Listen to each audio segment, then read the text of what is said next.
Pay to win is a phrase that has overtaken the gaming industry. The mobile game sector completely overtaken, absolutely destroyed, in fact. And something that we, as enjoyers of video games, connoisseurs perhaps even, should be standing against whenever we can. So while we don't really have too much in the way of pay to win in Pokemon, maybe there's a little bit. Maybe there's a sprinkling that we can talk about. And Moxie Boosted has uploaded a video discussing it. And I thought it would be a really good topic of discussion. Maybe fearful for the future? Who knows? Let's see. Seems as though Game Freak has been under greater scrutiny when it comes to the way that they monetize their games. Yes, which is crazy. It could be worse. I mean, I play Overwatch 2, I know. But the major complaint in recent gens has to be the fact Overwatch 2 isn't super bad with that. It's not really pay to win, it's mostly just skins. That the competitive scene is being squeezed to get access to the most powerful Pokemon that are locked behind a DLC paywall. Yes, these Pokemon aren't necessarily mandatory to compete at events, but if we're being totally honest here, the results show that these Pokemon perform better at high-level competitive play. A lot of people will immediately say, and a lot of people that don't participate at these events and don't play at a high level are probably going to say,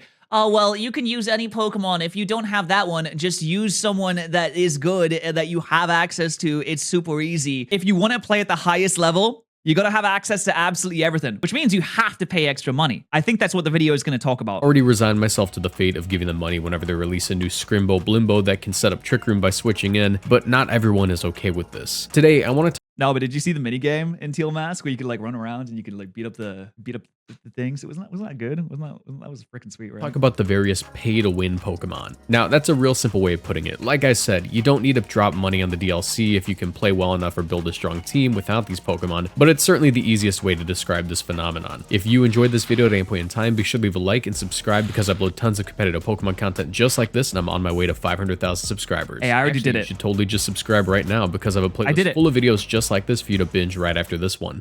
I mean, I will, but I already did it, man. This video is sponsored by Manscaped. Speaking of man, the global men's lifestyle brand that's revolutionizing the landscape of men's grooming. As a competitive gamer, I find myself traveling a lot and meeting with tons of people at events.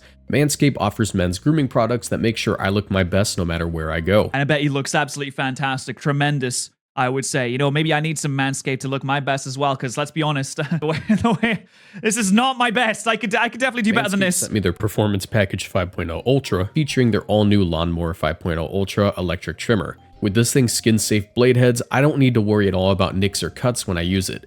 Also, I'm a woman, so I got nothing on this. No, that's not true. Women can use all of these things. It's not like if you're a woman and you pick up one of the Manscaped items, it burns in your hand like the fieriest seals of hell. You can still use it. You can still use the Weed Whacker for your nose and your ear hair. You can still use all of it. Weed Whacker 2.0, which I've especially found a lot of use out of. This thing comfortably lets me trim my nose hairs instead of tearing up whenever I gotta pluck one that's getting way too long. This one's pretty good. I'm not sponsored by them right now, so I don't have to say that's good. But that one, like the nose hair one, that's actually sick. I have it. When you order the Performance Package 5.0 Ultra, you'll receive a free gift. Like I said, I'm on the road a lot these days, so the gift of the Shed 2.0 toiletry bag was sick, because now I can take these wherever I go. It'll fit wherever you go, package, including their crop soother and crop preserver that will keep you feeling cool and comfortable all day long. You're gonna feel fresh. What are you waiting for? Join the 9 million men worldwide who use Manscaped for their grooming and hygiene needs. Head over to manscaped.com to get your hands on the Lawnmower 5.0 Ultra, and when you use my code MOXIE at checkout, you'll get 20% off, free international shipping, and 2 free gifts. I'll do it. That's code MOXIE at checkout for 20% off, free international shipping, and 2 free gifts. Thank you to Manscaped for sponsoring this video. Thank you to Manscaped for sponsoring his video. We should start with the origins of DLC. If you only somehow got into Pokemon with the Nintendo Switch era of games, you've never experienced the third game release. To be fair, DLC is better than a third game release. It's much easier to buy a little DLC than it is to buy an entire new video game. It's crazy that Pokemon got away with releasing these for years and years and years and years and years when it's just essentially the same game over and over again. I don't know how they did it. The year after, can you believe it? The flack that The Last of Us Remastered is getting for releasing basically the same game 3 years after the first Last of Us 2 came out is insane right now. Everyone's like, why are you doing this? This makes no sense. And these motherfuckers sneakily got away with it forever. They rolled a 20 on the sneak check and no one complained. They got away with it for a long time. They did. Basically, ever since Gen 1, Game Freak has released a third version of every generation's games that has some kind of upgrade in graphics and access to certain new items or Pokemon. Examples of this being Pokemon Yellow for Gen 1, Pokemon Crystal for Gen 2, No, but trust me, guys, there was a big change. Like, you go to Distortion World. It's a really big change, guys. It's not the same game. I mean, I know you fight the same gym leaders and you play the same game and you use mostly the same Pokemon. It's the same story. I know it's the same story.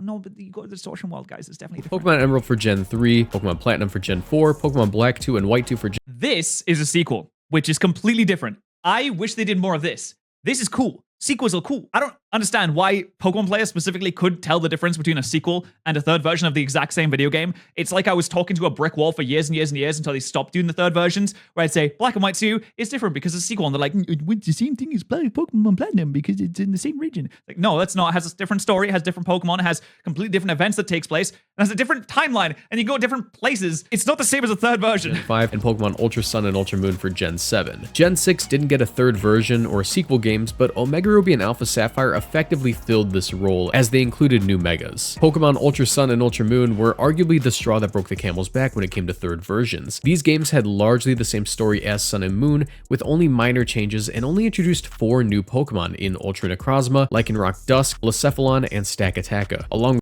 And then everyone collectively realized, wait, why are we paying so much money for the same thing again, actually? Because they released 2 versions.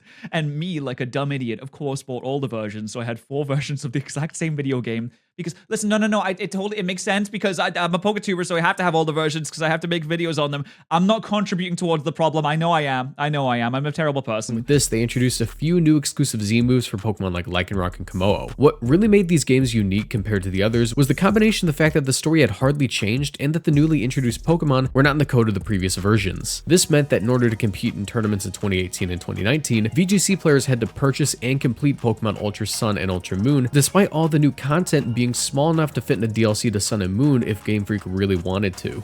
Those poor VGC players having to click A 7,000 times through Tutorial Island once again. Forward, Game Freak decided to just update the games with DLC instead of releasing a whole new game. With this, we saw the Isle of Armor and Crown Tundra DLC in Pokemon Sword and Shield. Along with this DLC came the first big red flag, Urshifu. Urshifu is crazy. Urshifu, I thought there was no power creep in Pokemon for the longest time. I'm an idiot. Urshifu's insane. Urshifu is a Pokemon that embodies the very concept of power creep perfectly. That's exactly what I'm saying. Like, pre-watched? I'm sorry, have I seen this video before? It's almost like me and him are on the same wavelength, you know? In 2 forms, Single Strike and Rapid Strike. Urshifu Single Strike was a dark and fighting type with some pretty phenomenal stats, including 130 attack and 97 speed. Oh, if this thing had 101 speed, it would be over for the competitive franchise. It would be done. 97 speed is just keeping it below that 100 baseline, and it is teetering on the edge. And 97 speed is like the last pinky that holds on to the competitive framework. These stats are great, but it'd be nothing special had it not been for its signature ability and move. Unseen Fist is the signature ability of the Urshifu forms. This simply allows for contact moves to bypass Protect. While not being terribly complicated, this ability absolutely ruins any form of defensive play in Pokemon. Because Protect is the most centralizing move in doubles, just like Stealth Rocks is the most centralizing move in singles. Sorry, I'm an idiot. I don't actually know that much of competitive, but everyone uses Protect. And if you have an ability that goes to Protect on a crazy good Pokemon with a good typing and insane attacks, then it is going to be huge. You have to use that one. Some less competitively minded viewers might believe that defensive play always means stall. This isn't true. Especially you can stall in doubles, but it's not as rewarding. You don't really win as much. Also, stalling in singles is, don't you have something else to do? Don't you have friends to talk to? Why are you using Soft Boiled again? Why are you using Toxic? Come on, especially in VGC. Players will often click Protect and switch in a partner Pokemon to end up in a better position for the next turn to try to make some headway in the match and maybe pick up a KO. Urshifu ignoring Protect across the board means that this form of defensive play simply doesn't work in the face of it. While absurdly powerful, it wouldn't be nearly as much of an issue had Urshifu's signature moves not trash the other form of defensive play someone can go for. Intimidate and Screens are a way to cut the damage output coming from the opponent, allowing you to, once again, try to position your Pokemon in a more advantageous way. Urshifu Single Strike has access to the move Wicked Blow, a dark type move that upon release was 80 base power and always dealt a critical hit. What were they thinking when they made these Pokemon, by the way? I have no idea. Urshifu Rapid Strike, the Water-type variant, had the signature move Surging Strikes, a 25 base power water move which always crit and hit 3 times. Critical hits ignore all stat drops from the user, defense boost from the target, and screens, meaning that not only can you not protect against Urshifu, but you can't decrease the damage in any way other than burning Urshifu or using Wo-Chien, baby! Oh yeah, this is a certified Tablets of Ruin moment. If you didn't run Wo-Chien at every regional in 2023, you can't sit with us. Look at his eyes. He knows what's going on.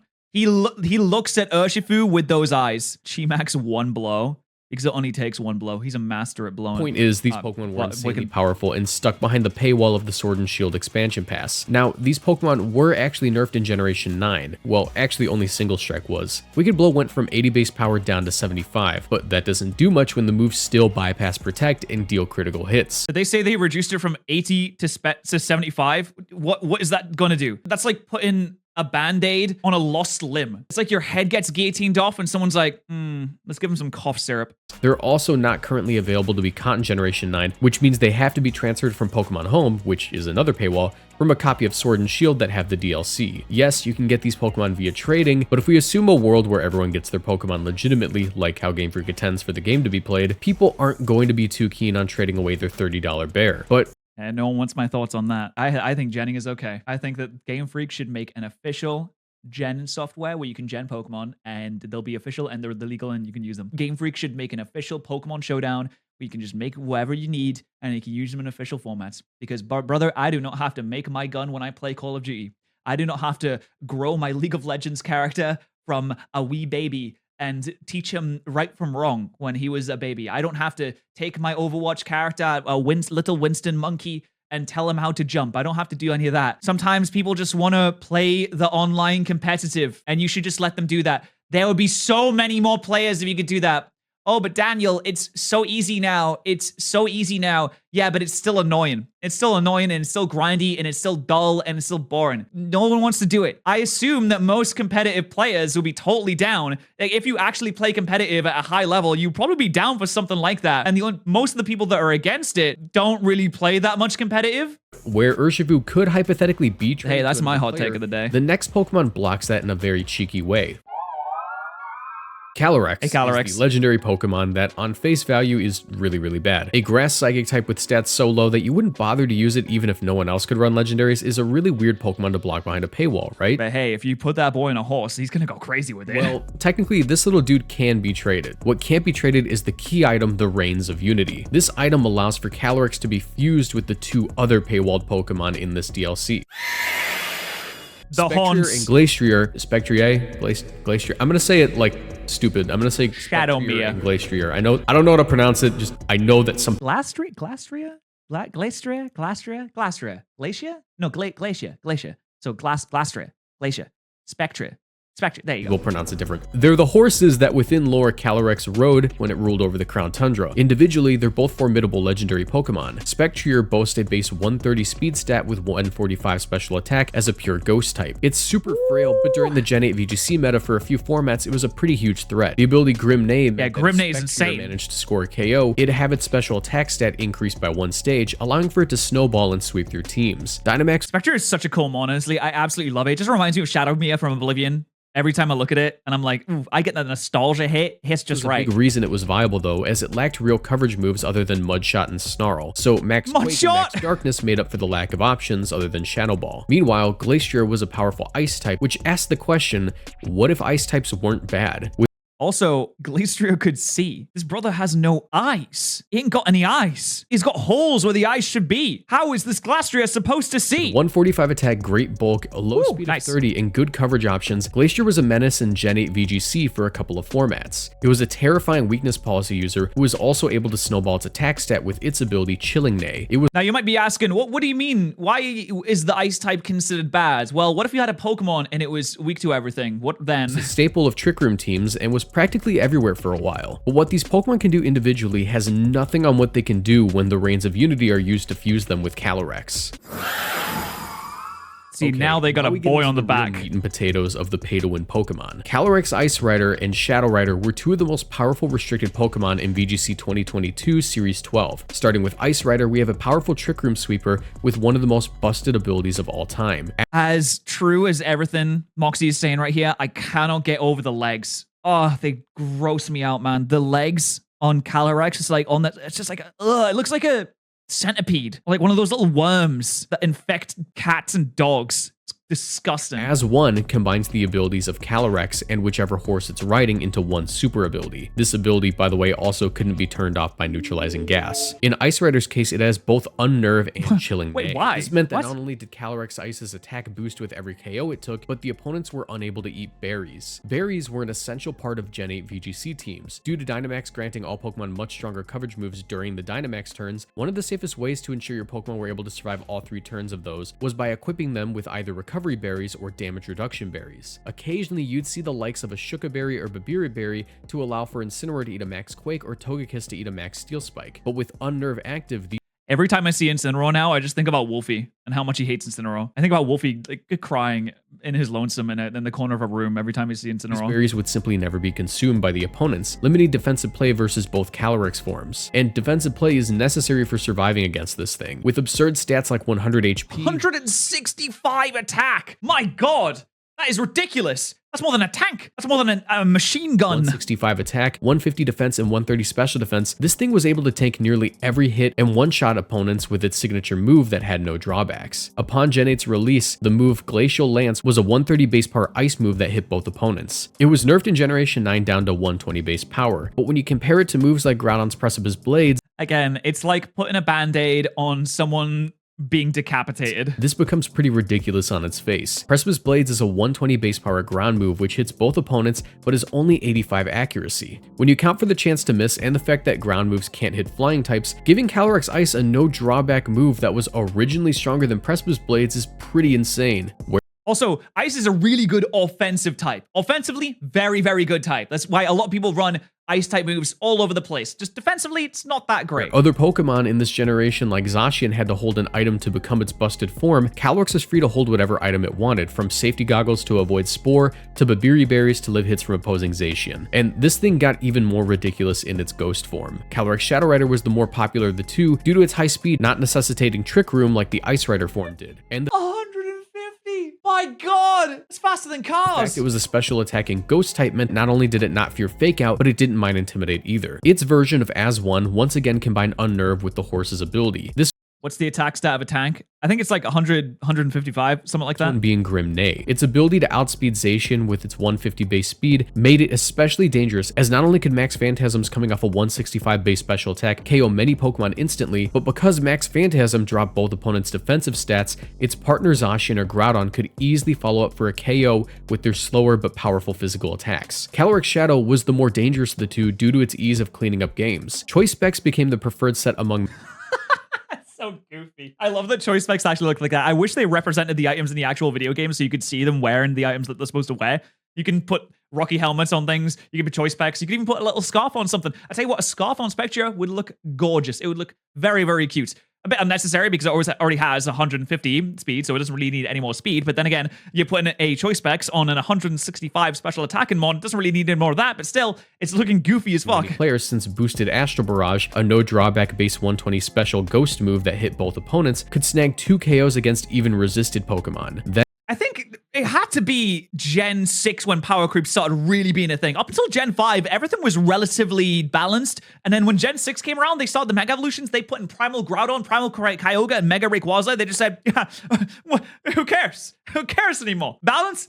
I'm sorry, I don't know it. Then its special attack would increase by 2 stages due to the ability Grim Neigh, and it would proceed to KO whatever was in the back if it was slower than it. This reminds me of Yu-Gi-Oh! When XYZs came out, and it all went downhill from there. Its existence was only truly checked by its ×4 weakness to Ghost and Dark. This meant that it could be threatened by opposing Calyrex, Sucker Punches, and shut down by Incineroar's Snarl Spam. It's easily the most broken Pokemon Game Freak released into VGC behind a paywall, and it was the whole reason I decided to make this video.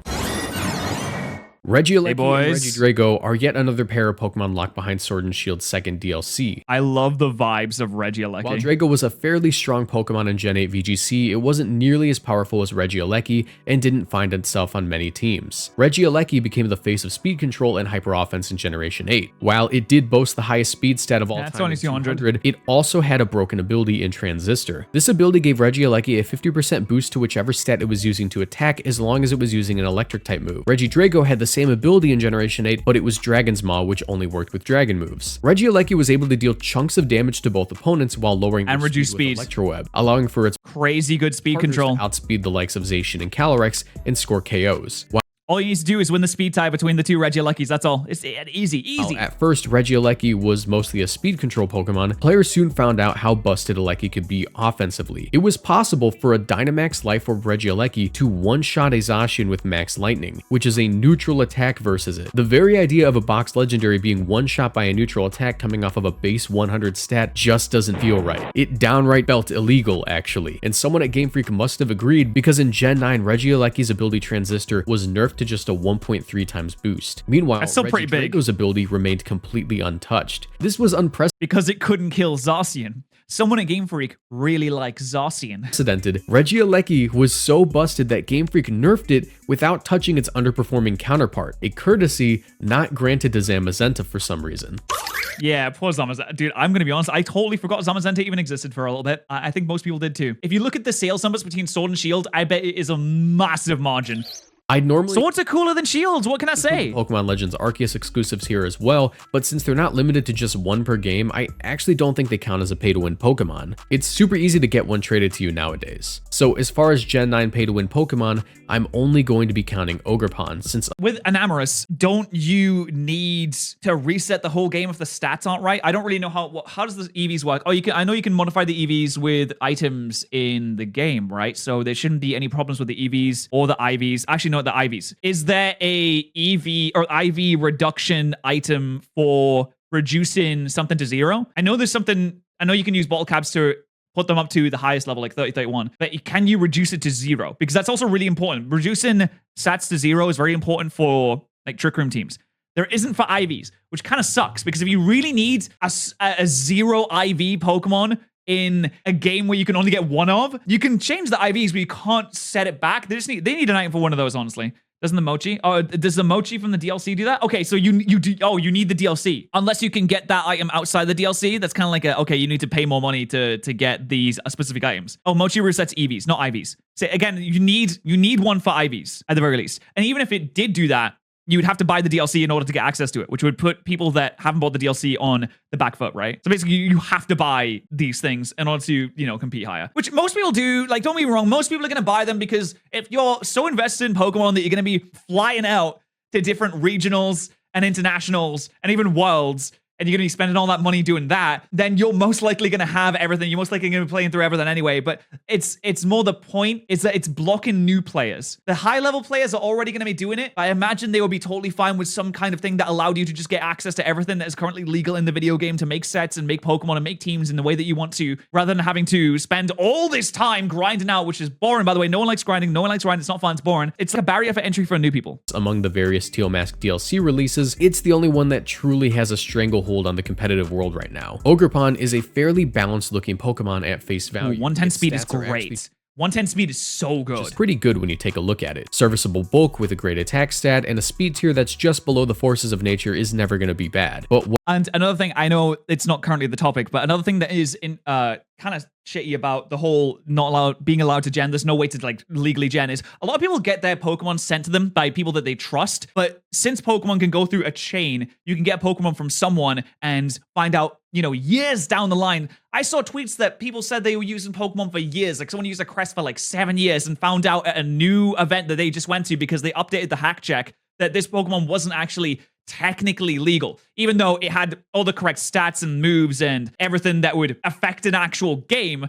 But one little flag might have been wrong, which means it's not illegal, which means it's hacked. Even though they've been using it the whole time, it had no effect on anything in the competitive format whatsoever. But they got caught on it and they got like kicked out of the tournament, and it's really fucked up. I hate that. I think that's dumb. I think that's stupid. I think that's unnecessarily gatekeepy on new players. I think it's unfair to the people that spend all the time and effort putting together all these teams and these trips to go out to your events, when it would be so easy to just create a very simple program that is legitimate, that puts everyone on the very same playing field. If you wanted to, I guess you could charge for it, but you probably shouldn't. Like, you could make a free Pokemon Showdown-esque thing that allows you to create teams, and then everyone gets to play equally, and there are no issues. You don't even have to hack check anymore if someone uses this, because it's just there, and it's simple, and it's free, and it's available for everyone. What really puts it over the top are the mask held items that allow for Ogerpon to change its form, type, and ability. With the teal mask, Ogerpon doesn't have to hold an item, but it doesn't gain a 20% boost to its moves across the board like the other masks would grant. To make up for this, it has the best ability of the 4 in Defiant, which gives Ogerpon +2 attack anytime its stats are lowered. This means that it's an anti-intimidate Pokemon, which is pretty solid in VGC. While teal mask isn't a super popular pick at the time of writing. Wait, Jamie Boy? Oh, wait, Jamie Boy! Oh, that's my go! Jamie Boy is a competitive player that years back when I used to do Draft League Pokemon on YouTube, he used to help me make my teams.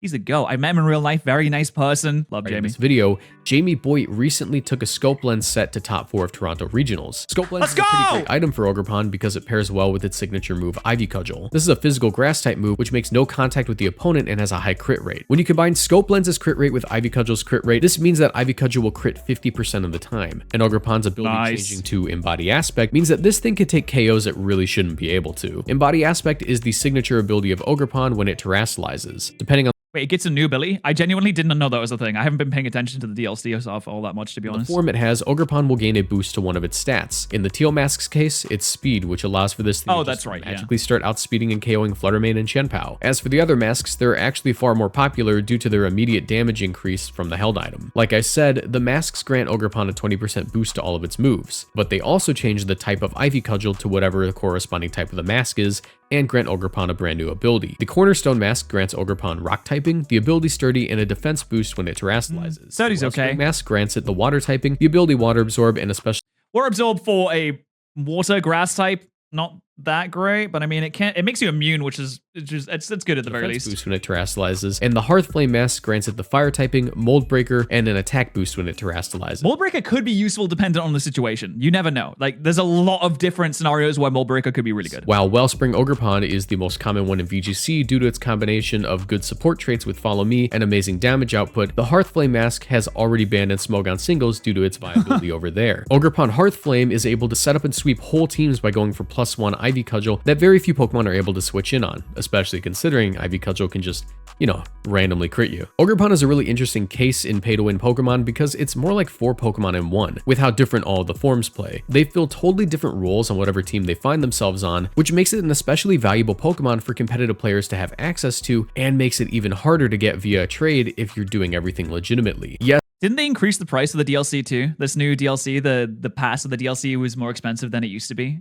I can't remember exactly how expensive it was, but I'm pretty sure it was more expensive than the Sword and Shield one, wasn't it? The Loyal 3 and Ursaluna Blood Moon are also locked behind the DLC paywall, but they don't have nearly the level of competitive viability that no one cares about the lousy trio or the other Pokemon on this list. Nobody cares about those were various pay-to-win Pokemon competitive players have to get a hold of one way or another. Let me know what you think about them in the comment section down below. I think that Game Freak needs to make something that allows people to just make their sets and export them to Scarlet and Violet nice and easily. No need for grinding. I don't know why so many defenders of grinding have such a boner over grinding, like, oh no, you have to grind, it's super easy. It's like, well, it doesn't, I don't care. I really don't care. Just let me get them, and then you can use them online. You can use them in tournaments, and then everyone can be in the same playing field. Listen, I just want to make it easier for people to get into it in the first place, because if you see this, you're like, I want to play some competitive Pokemon. How do I make a team? And it's like, oh, well, you have to spend however long making it. You have to go around, do this, get this item, go do this grind, and do this. You're like, oh, all of a sudden, I don't care anymore. That's fine. Typical rare candy user take. Yeah, I'm always about taking the easy way out. Anyway, I'm going to go use some steroids now. Thanks for watching. If you want to see more of my dumb face, you can subscribe to the channel, but you should definitely subscribe to Moxie Boosted, who will be linked in the description. First line of the description. There you go.